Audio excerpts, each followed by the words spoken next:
ত্রয়োদশ জাতীয় সংসদ নির্বাচনে ঢাকা ১১ আসনে জাতীয় নাগরিক পার্টির প্রার্থী নাহিদ ইসলামের প্রার্থিতার বৈধতা নিয়ে রিট দায়ের হয়েছে। রিট করেছেন বিএনপির লাঙ্গল প্রতীকের প্রার্থী শামীম আহমেদ। রিটটি রোববার দায়ের করা হয়। মঙ্গলবার হাইকোর্টে শুনানির জন্য রিট উপস্থাপন করা হবে।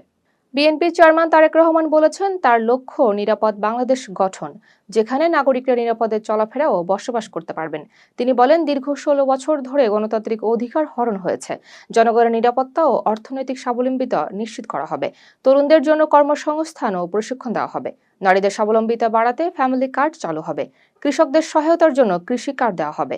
১ লাখ স্বাস্থ্যকর্মী নিয়োগ দিয়ে স্বাস্থ্য সেবা বাড়ানো হবে। ত্রয়োদশ জাতীয় সংসদ নির্বাচনে ভোট কেন্দ্রে ৪০০ গজের মধ্যে সাধারণ ভোটার মোবাইল নিতে পারবেন না।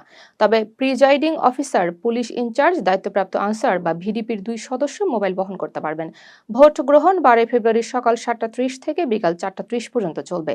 ৬৪ জেলায় ভোট কেন্দ্রের সংখ্যা ৪০,০০০-এরও বেশি। সাংবাদিকদের ভোট কেন্দ্রে মোবাইল নিষেধাজ্ঞাকে স্বাধীন সাংবাদিকতার উপর হস্তক্ষেপ হিসেবে দেখছে ডিআরইউ। তারা বলছে, মোবাইল ছাড়া তথ্য সংগ্রহ, ছবি ও ভিডিও ধারণ করা প্রায় অসম্ভব। ভোটের স্বচ্ছতা ও জবাবদিহিতা নিশ্চিত করতে সাংবাদিকদের মোবাইল থাকা অপরিহার্য। রংপুর ২ আসনের জামায়াত প্রার্থী এটিএম আজহারুল ইসলাম বলেছেন, ঋণ খেলাপি সংসদে গেলে ব্যাংকিং খাত ঝুঁকির মুখে পড়বে। তিনি বলেন, এমন পরিস্থিতি দেশের অর্থনীতির জন্য হুমকি স্বরূপ। অনেকেই মনে করছেন তার মন্তব্য বিএনপির চেয়ারম্যান তারেক রহমানের উদ্দেশ্যেই করা। নির্বাচনী জনসভায় এ বক্তব্য দেন তিনি ব্যাংক ও ঋণ সংক্রান্ত নিরাপত্তার উপর গুরুত্ব আরোপ করেছেন। প্রার্থী আরও বলেছেন, ঋণ খেলাপি বিষয়ে গুরুত্বের সঙ্গে মোকাবেলা করতে হবে। নির্বাচন ও গণভোট চলাকালে দেশের টেলিযোগাযোগ সংযোগ বিচ্ছিন্ন না রাখার নির্দেশ দিয়েছে ইসির সিনিয়র সহকারী সচিব মোহাম্মদ শহীদুল ইসলাম সংশ্লিষ্ট বিভাগের সচিবদের চিঠি পাঠিয়েছেন।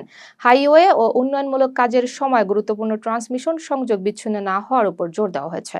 সরকারের স্থানীয় সরকার, সড়ক ও মহাসড়ক, বিদ্যুৎ, ডাক ও টেলিযোগাযোগ বিভাগকে সতর্ক করা হয়েছে। বিটিআরসির সঙ্গে সমন্বয় ছাড়া কোনো খনন বা সংস্কার কাজ করা যাবে না। নির্দেশনায় বলা হয়েছে, সংযোগ বিচ্ছিন্ন হলে ভোট ও যোগাযোগ ব্যবস্থা ব্যাহত হবে।